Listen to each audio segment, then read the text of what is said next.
Kee Kee is one of my favorite sounds to make. Just like the way it sounds. I like to hear birds doing it. I like to hear birds Kee Kee yelp. That's one of my favorite sounds, so I'm going to teach you that too. I've had birds, where they Kee Kee yelp, you Kee Kee yelp. That's like one of the funnest things in the world. Who cares if you kill a gobbler? You got a bird Kee Kee and yelping, and you're Kee Kee and yelping back, and she's getting all fired up. Like, that's the stuff right there. So anyways, let's get right into the Kee Kee.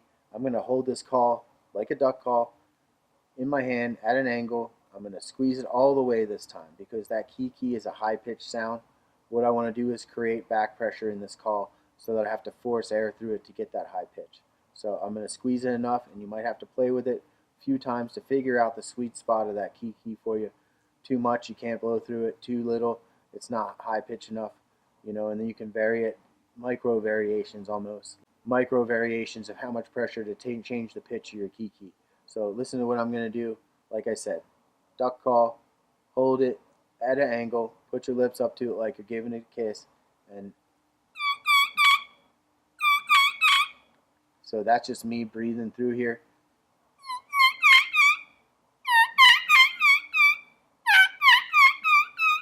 Squeezing a little bit more as I go to vary that pitch, and that really is a simple noise to make on this call. It's just about finding the sweet spot, how much pressure you got put on the lid, how much pressure you got to push from here. And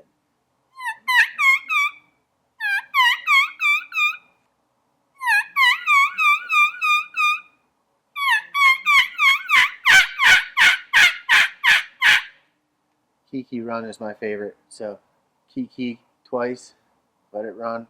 You could Kee Kee 3 times, but twice, 3 times, whatever.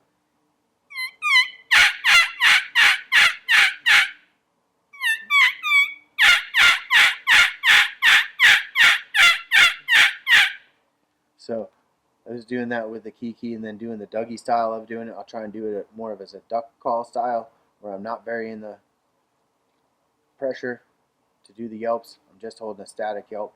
So I'm going to squeeze it.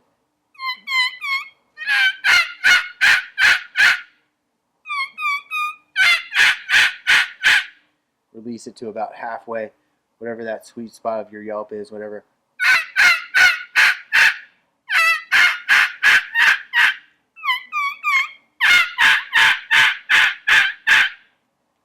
Kee Kee run, one of my favorite things to do. Kee Kee yelp, whatever you want to call it. But watch some birds. Starting to get a vocabulary now of different kind of sounds that you can make, and start to link these things together as you hear birds doing this. Whereas if you're just blind calling, you want to do a sequence of your own kind of stuff, just to see if you can get a gobbler all fired up. This stuff's deadly. I want to go into feeding calls because this is something that I like to do a lot with this call. A lot of times the birds might be close, or you're not trying to call real loud, or you just want to be you want to be subtle. These are just subtle tactics. Feeding sounds. Hens are going to usually be talking at some volume level all the time. If you're moving through the brush, and I've been elk hunting, for example, and I've watched hens move past me where they weren't vocalizing very loud, but they were definitely making little sounds. And as they're picking away at whatever's in the ground that they're eating, as they're moving through, they're going to make these little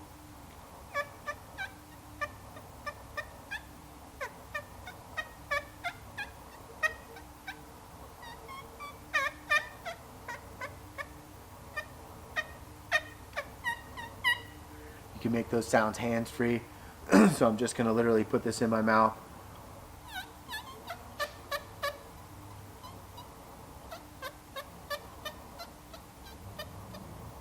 Kind of imitating the motion of the hen's beak as you're just letting a little bit of air slide from here to make those vocalizations. So that's something we used to do this in the truck, and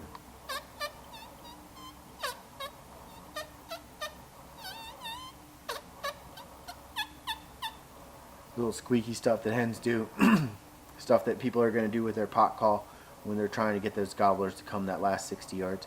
It's really easy to do with this. You got a face mask on, just stick it up under your face mask or whatever. If you can't call with a diaphragm call, you can stick this in your mouth. So we're going to cover some more hands-free sounds, just hands-free yelps.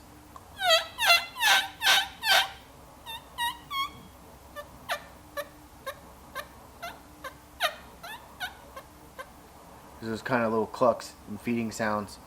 Those sounds are really easy to do with this call. You're going to stick this call in your mouth with your teeth just past the band, And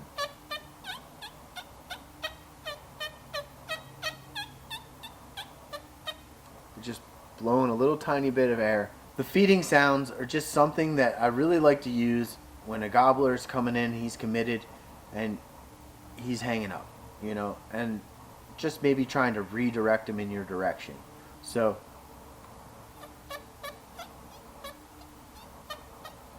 I have killed a bunch of birds just making that little sound with a gobbler trying to figure out where the heck I'm at, because I'm not being loud.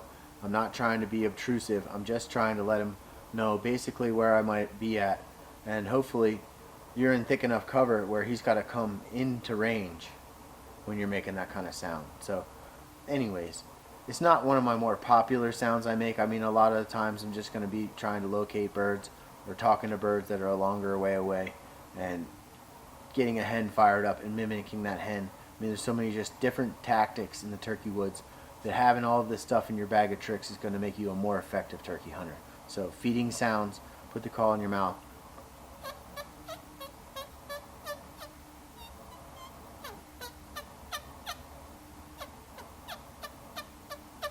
Basically like what you're going to do with a pot call when you're just making that really soft, subtle stuff.